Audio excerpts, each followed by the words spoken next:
इतकी गतिमंता काय कामाची? 40 गेले, काही फरक नाही साहेब. शिवसेनेचा टवकाही उडाला नाही. 40 गेले, 140 निवडून आणायची ताकद या शिवसैनिकांच्या मनगटात आहे. प्रबोधनाचा संपन्न वारसा सांगणार हे कोल्हापूर आहे. खर तर रयत शिक्षण संस्थेची स्थापना कर्मवीर भाऊराव पाटलांनी केली. खानदेशातला कुणी उद्योगपती त्यांच्याकडे आला आणि तो म्हणाला, सातारच्या तुमच्या छत्रपती शिवाजी महाविद्यालयाचं नाव बदलून तुम्ही त्या महाविद्यालयाला जर माझं नाव देत असला तर मी तुम्हाला 2 लाख रुपयाची देणगी देतो. रयत शिक्षण संस्था खरंच अडचणीत होती.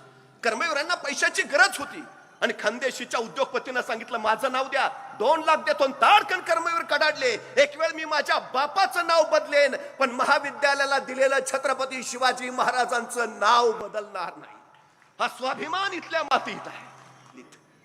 हा स्वाभिमान महाराष्ट्राला द्यायचं काम कर्मवीर भाऊराव पाटील, राजर्षी शाहू महाराज, प्रबोधकार ठाकरेंनी दिला. तो स्वाभिमान घेऊन महाराष्ट्र पुढे निघालाय. पण आज परिस्थिती काय आहे इथली? परवा आमच्या एका मित्राचा मुलगा गायब झाला. तासभर तो सापडेच ना. त्याचा मित्र धावत धावत माझ्याकडे आला. म्हटलं आमच्या चिंटूला बघितलं का? मी म्हटलं नाही रे बाबा. का नाही? सापडेनाच. कुठं गेलाय ते? अर्ध्या तासानं तो मित्र चिंटूला घेऊनच बरोबर आला. म्हटलं सापडला का चिंटू? हो सापडला. मग त्या चिंटूला विचारलं कुठे गेला होता रे? आणि चिंटू म्हणाला गुवाहाटीला. म्हटलं गुवाहाटीला? नाही, आम्ही खोके खोके खेळत होतो. कुठं घेऊन निघालो आम्ही? ज्या मातीनं प्रबोधनकार ठाकरेंचा, राजर्षी शाहू महाराजांचा स्वाभिमान बघितला, तिथं पैशाच्या अपेक्षेनं अनेक माणसं गाढव होताना सुद्धा बघितली. हा स्वाभिमान आहे आमचा. कुठल्या दिशेला? ज्या राज्यानं देशाला दिशा दिली ते राज्य आज कुठल्या दिशेला चाललंय? आज प्रत्येक जणाच्या ओठावर एकच आहे, कुठं नेऊन ठेवला महाराष्ट्र माझा? सक्तीचं आणि मोफत शिक्षण पहिल्यांदा राजर्षी शाहू महाराजांनी कोल्हापुरात सुरू केलं. साहेब आज परिस्थिती काय? परवा पेपरमध्ये बातमी वाचली, 20 पेक्षा कमी पटसंख्या असणाऱ्या शाळा बंद केल्या जाणार. महात्मा फुले म्हणाले होते की विद्येविना मती गेली, मती विना नीती गेली, नीती विना गती गेली, गती विना वित्त गेले, वित्ता विना क्षुद्र खचले. एवढे सगळे अनर्थ एका विद्येनं केले. शाळा उभा केल्या त्यांनी आणि हे 20 संख्या म्हणून बंद करायला निघाले. 65,000 शाळा खाजगी कंपन्यांना द्यायला निघालेत. कंत्राटी भरती करायला निघालेले. कुठल्या दिशेला आम्ही घेऊन निघालो आहोत महाराष्ट्राला? जिथं शिक्षणासाठी या सगळ्या लोकांनी आपली आहुती दिली त्या शाळा आम्ही धडाधड बंद करतो आहोत. जपानमध्ये कामी शिराताकी नावाचं एक रेल्वे स्टेशन आहे आणि त्या रेल्वे स्टेशनवरनं एक रेल्वे 2 फेऱ्या करायची, पण त्या रेल्वेतून फक्त एकच प्रवासी प्रवास करायचा. जपानच्या अधिकाऱ्यांना कळलं की ती रेल्वे काही तोट्यात आहे, नफ्यात काही चालत नाही आणि जपान सरकारनं निर्णय घेतला की ते रेल्वे स्टेशन आणि ती रेल्वे दोन्ही बंद करून टाकायची. अधिकाऱ्यांना तसे आदेश सुटले पण त्यांनी माहिती काढली की त्या रेल्वेतनं जो एक प्रवासी प्रवास करतोय तो कोण आहे. त्यावेळी त्यांच्या लक्षात आलं, एक शाळेला जाणारी मुलगी सकाळी रेल्वेला त्याच रेल्वेनं जायची आणि शाळा सुटल्यावर त्याच रेल्वेनं परत यायची. हे कळल्यावर जपान सरकारनं निर्णय घेतला, जोपर्यंत त्या मुलीचं शिक्षण पूर्ण होत नाही तोपर्यंत ती रेल्वे आणि रेल्वे स्टेशन दोन्हीही बंद करायचं नाही. आपल्या भावी पिढीच्या शिक्षणाबद्दल ही कळकळ, आपल्या उद्याच्या पिढ्यांच्या भविष्यासाठी ही तळमळ, ही लोकनीती आहे. राज्य कुणाचं? लोकांचं, लोकांसाठी. पण दुर्दैवानं आता ते राहिलं नाही. पूर्वी लोकांना मताचा अधिकार, अभिमानानं आम्ही सांगायचो की आमच्या मतावर लोक निवडून येतात. आता तुमच्या मतावर निवडून आले पण ते तुमच्या मतावर चालतात का? हा सगळ्यात मोठा विषय आहे. नंतर मतपेट्या पळवायला लागले, नंतर आमदार पळवायला लागले, आता तर पक्षच पळवून घेऊन जायला लागले. लोकांनाही काही कळेना नेमकं चाललंय. मूल्य, तत्व, सत्य, विश्वास हे सगळं वाऱ्यावर उडून गेलं. सत्ता आणि मत्ता फक्त एवढंच अंतिम लक्ष झालं. राजव्यवस्थेचा पाया हा नैतिक मूल्यांच्या अधिष्ठानावरच उभारलेला असावा लागतो. जर राजव्यवस्थेला सत्य, न्याय, विश्वास आणि शिव हे नैतिक मूल्यांचं अधिष्ठान नसेल तर ती राज्य व्यवस्था राहत नाही. तो जंगलचा कायदा होऊन जातो आणि तिथं नागरिक नव्हे तर तिथं गुलाम तयार होतात. ही सगळ्यात महत्वाची वस्तुस्थिती आहे. आमचा प्रवास गुलाम होण्याच्या दिशेनं चाललाय का याचं चिंतन मंथन सुद्धा आता प्रत्येक सजग नागरिकानं केलं पाहिजे. काय परिस्थिती आहे? 2013 साली कांदा 700 रुपये क्विंटल होता. 2022 पर्यंत शेतकऱ्यांचं उत्पादन दुप्पट केलं जाणार होतं. 2023 साली कांद्याचा दर काय आहे? 700 रुपये क्विंटलच आहे. झालं शेतकऱ्यांचं उत्पादन दुप्पट.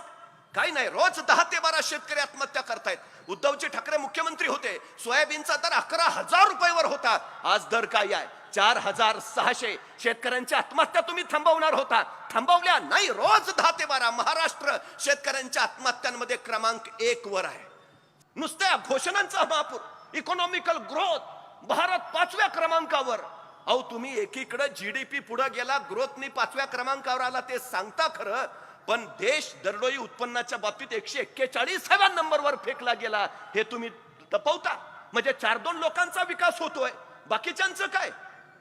आम्ही विचार केला कधी? जिओ विद्यापीठ, यावेळी मानव संसाधन मंत्रालयानं ज्या 6 विद्यापीठांची सर्वोत्कृष्ट म्हणून नोंद घेतली, त्यात सुरू व्हायच्या आधी जिओ विद्यापीठाचा समावेश झाला. जिओ विद्यापीठाला तुम्ही 1000 एकर जमीन द्या, जरूर द्या, काही अडचण नाही. पण आमच्या कोल्हापूरच्या छत्रपती शिवाजी विद्यापीठाला 50 वर्ष पूर्ण झाली, 500 कोटी राहू द्या, किमान 50 कोटी तरी द्या.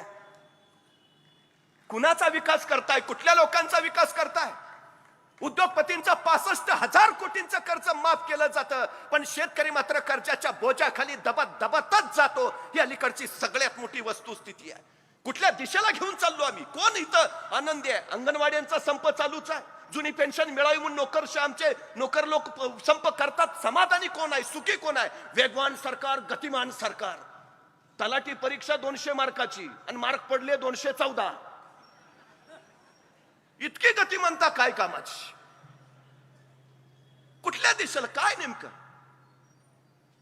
पोलीस भरती निघाली परवा, जागा 6,000, अर्ज आले 7 लाख. 3 शासकीय विभागाच्या भरत्या निघाल्या, जागा 35,000, अर्ज आले 23 लाख. महाराष्ट्रात 42% तरुण बेरोजगार आहेत. 42%. म्हणजे तरुणांची ही अफाट ताकद, अफाट ऊर्जा निव्वळ आम्ही वाया घालवतो आहोत. काय देणं घेणं आम्हाला पडलं नाही. रोज 1 ते 2 तरुण महाराष्ट्रातल्या आत्महत्या करतायत. ही आमची आजची परिस्थिती आहे, सगळ्यात भयानक. कुठल्या दिशेला घेऊन चाललो आम्ही सगळं? हे राज्य कुणासाठी, कशासाठी? छत्रपती शिवाजी महाराजांचं राज्य लोककल्याणकारी होतं, कारण तिथं लोकनीती वापरली जात होती. आता फक्त सत्तेसाठी राजनीतीचा वापर केला जातोय. ही आमची शोकांतिका आहे. बेरोजगारी वाढते, महागाई वाढते, हे सगळे प्रश्न आहेतच. पण पूर्वी प्राचीन काळी शोध लागला होता, दगडाला दगड घासला की ठिणग्या उडतात, आणि मग अग्नीचा शोध लागला. आता नवीन शोध लागलाय, जातीला जात घासली, धर्माला धर्म घासला की ठिणग्या उडतात, अग्नी पेटतो, आणि मग त्या अग्नीवर आपल्या सत्तेची पोळी भासता येते. महाराष्ट्र अस्थिर करायचं काम चालू आहे. कुठल्या दिशेला निघालो आम्ही? प्रश्न फक्त शिवसेनेचा नाही. शिवसेना त्यांना नको होती का? कारण तरच त्यांना सगळे उद्योग गुजरातला घेऊन जाता आले असते. शिवसेना त्यांना नको होती कारण 17,000 कोटीचा डायमंड बोरच त्यांना गुजरातकडे वळवायचा होता. शिवसेना त्यांना नको होती कारण धारावी त्यांना अदानीला द्यायची होती. शिवसेना त्यांना नको होती, मुंबई खेळखेळ करायची होती, म्हणून त्यांनी हे केलं. 56 वर्ष शिवसेना महाराष्ट्राची अस्मिता आणि महाराष्ट्राचा स्वाभिमान घेऊन उभा आहे. हो, शिवसैनिकांच्या खांद्यावर भगवा आहे. हा भगवा दिलेला शब्द पाळणाऱ्या एकवचनी प्रभू श्री रामचंद्रांचा आहे. हो, हा भगवा हरेक द्रौपदीचं रक्षण करणाऱ्या भगवान श्रीकृष्णांचा आहे. हो, हा भगवा रामकृष्ण हरी म्हणत वारीला जाणाऱ्या वारकऱ्यांचा आहे. हो, हा भगवा हर हर महादेव म्हणत रणांगणावर उतरणाऱ्या धारकऱ्यांचा आहे.